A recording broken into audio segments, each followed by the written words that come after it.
Scott Robertson, professional shooter for Beretta, 8-time National Sporting Clay champion, 5-time Pan America champion, and 2-time World Sporting Clay champion. If it's in my sights, it's going down. Marcus Luttrell, Navy SEAL. Pain is weakness leaving the body. I love my country. Freedom isn't free. I will never quit. I'm never out of the fight.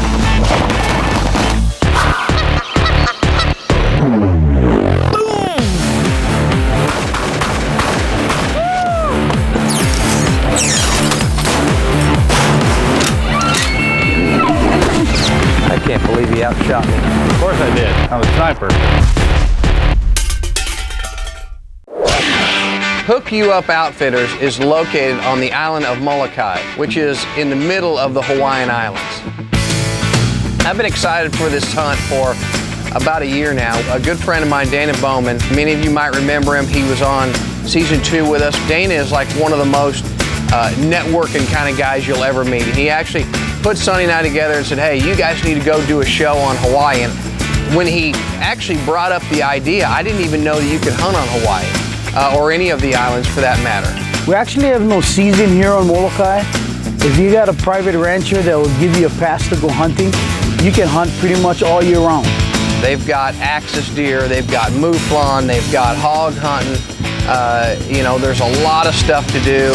You can go hunting 10 minutes away, you can be at the beach, you can do the sightseeing, there's waterfalls, there's so many things to do. I've never really been in a situation where you got ocean around you. This is really something else. Welcome to Hawaii. So Winnie and I started hunting on the first day, and we snuck in the first morning before light. This is pretty cool. I'm pretty excited. The axis deer apparently are very spooky here. They get a lot of pressure because this is what the locals actually live on. What's important here on Molokai, the people, is that the horn is not important at all. It's the meat. The meat is what, you know, people live off of. We had to leave the house about 3:30 to get up here and get ready for the sun to come up. You see anything yet? I see some fresh rubs on that side. Unlike a whitetail, where a whitetail will rub a small area, it looked like they had rubbed 6 foot of a tree. I mean, all the way from the ground all the way up. That's how you can tell how big the horns is. You look at the height of the rub.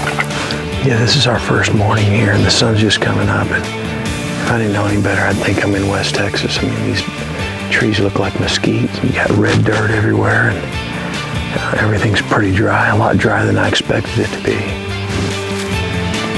This wind is kind of jamming us up. Let's go up against the wind up this draw. They're going to be on that side trying to push that bedding area on the top. See if we get any good luck over there. So I need to be ready to shoot in this area here.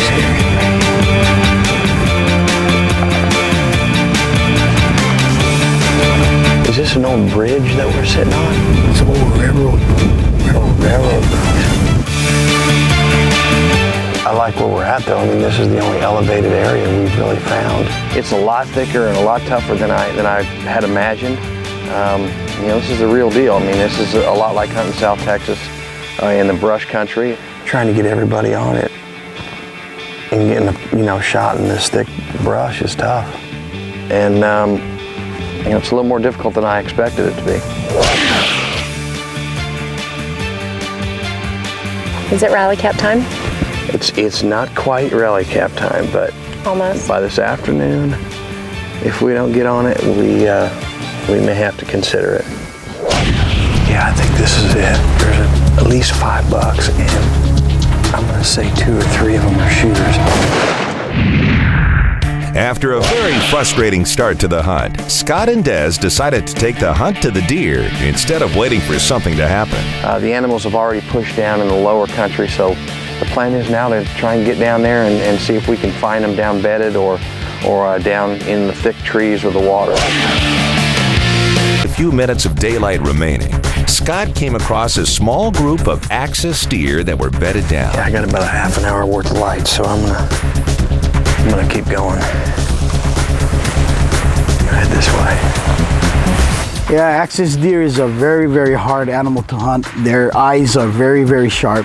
We can see the herd in here about 200 or 300 yards in, and they're just right outside of where we need to be. If the wind is blowing, 5 miles an hour, they'll catch your scent. All right, I think the wind's good. Let's get up about another 30 yards and try and get in a clearing. And I think we got it.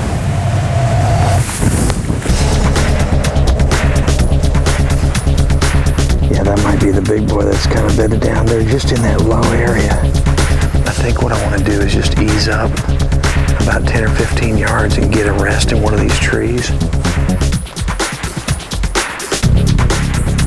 If they go upwind, I got a little opening, and if they go downwind, I've got a little opening. So I think if I just wait them out, I'm gonna be in good shape. I can't make up my mind whether I should wait them out or make a move.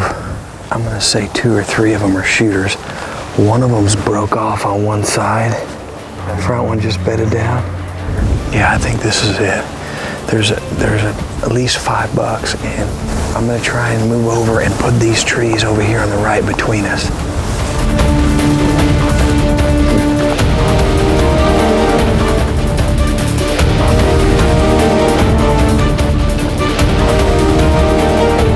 I'm not in a position to take a shot right now, so I'm just gonna get up to that tree and get ready and just kind of wait them out a little bit.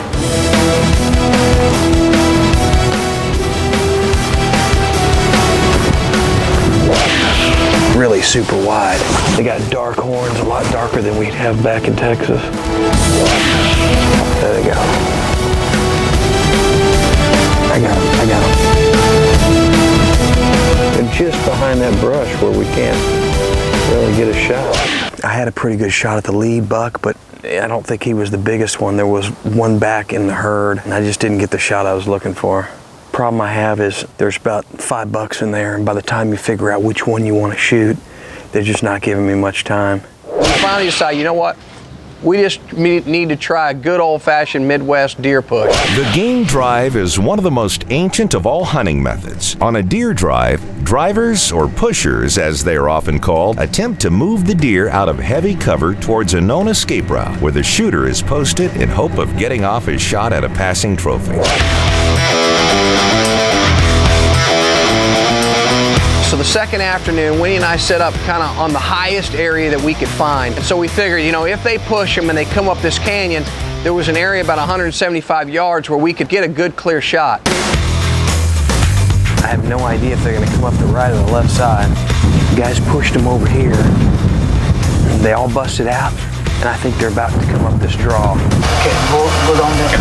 But I am ready to go.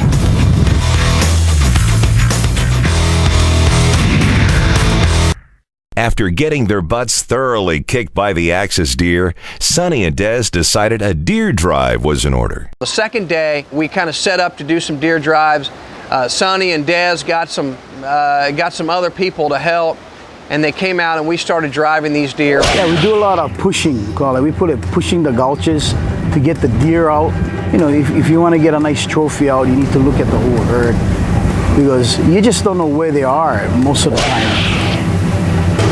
It's a full moon, so we can't catch them feeding for some reason.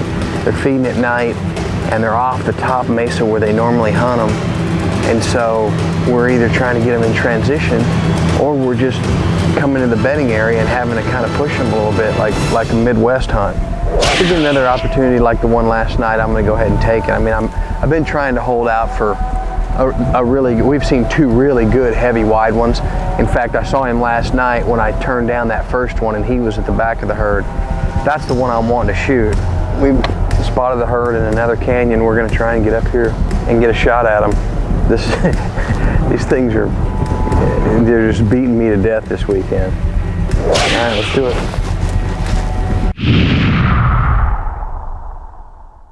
We started the deer drive, and sure enough, here they come up this hill.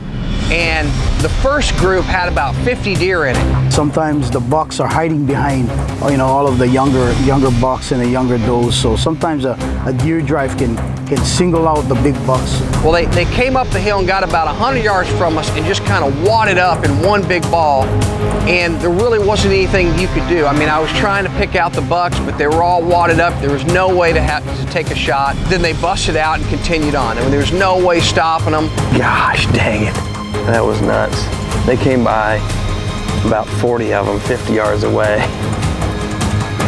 Stopped for just a brief second, but wadded up into a big old ball, couldn't even get a shot, and then took off. They're still running up there.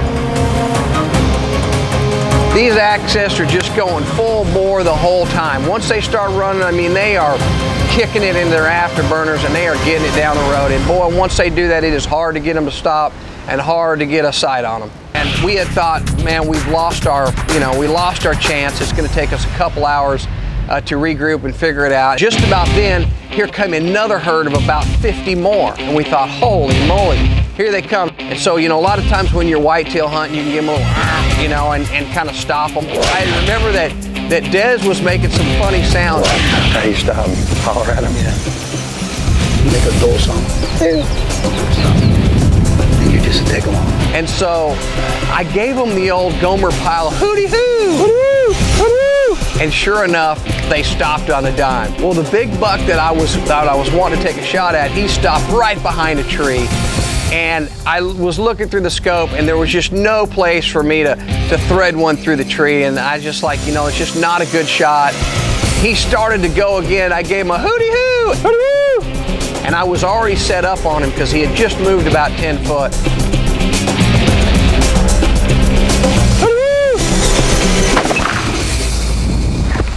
What happened? Oh my gosh, you totally did it. You got him. You dropped him right there. He's right there. He's right there, right straight down. And when he stopped that time, I just put it high shoulder and sent it and just dropped him straight down. By the time I looked back through the scope, all I saw were deer running everywhere. And I thought, oh man, I just didn't have an idea what happened. And when he said, no, you drilled him, he's down. He's right down. I did not see him drop. Did he just drop? Yeah, he's straight down. Well, you know, we had that first group go by and we didn't do anything and then they busted us. And I thought, well, you know, maybe I'll give a little hooty hoo, and I did, and they stopped. When you shoot them high shoulder, that breaks them right down, and they don't move an inch. Here he is, right here.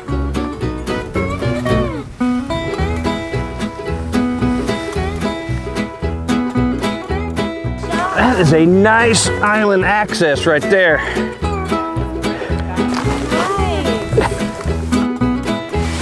What's up, Sonny? What's up? Thanks, man. Appreciate it. You earned every bit of that. I've hunted my whole life and done many deer drives, and that's the first deer I've ever killed on a deer drive. Believe it or not.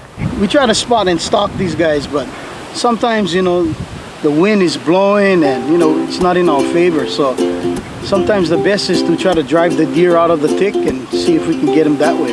This time it worked out. Well, that was kind of neat for me, I have to say, because that, you know, when you're there, I mean, you got that feeling, you know, when them ducks and geese are coming in the blind, it's kind of the same. It's like, here they come, and they're all coming through the trees at you, and you're trying to pick one and get ready, man. It was that's a rush. That's a lot of fun doing it that way. We worked our butts off for this one, 2 days. Latrell is in the air on the way, and we had to get this done. And because if I wasn't able to say, you know, here, look at the pictures of my deer, and I had to say, oh, Marcus, I need your help, it wouldn't have been good. So this is great. This was a lot of fun. We worked hard for this. Thank you, baby. Hook you up. Yeah, this is the Hook You Up Outfitters right here, the Shaka. I have never hunted with a nicer bunch of people. You guys are great. We've had a great time. This is quite the trip to come over here to Hawaii and get to see the sights and do all the Hawaiian stuff, but to get to spend some time hunting and have so many animals and so much to do. It's been a lot of fun. This is great. Having you folks here. And our world is mahalo. Mahalo. Mahalo. Maybe mahalo one more time. Yeah. Mahalo. One more time. Come on, Scott. Hana ho. Holla, tell me what holla ho is. Great shot, man. All right, guys, let's take some All I know pictures. is that's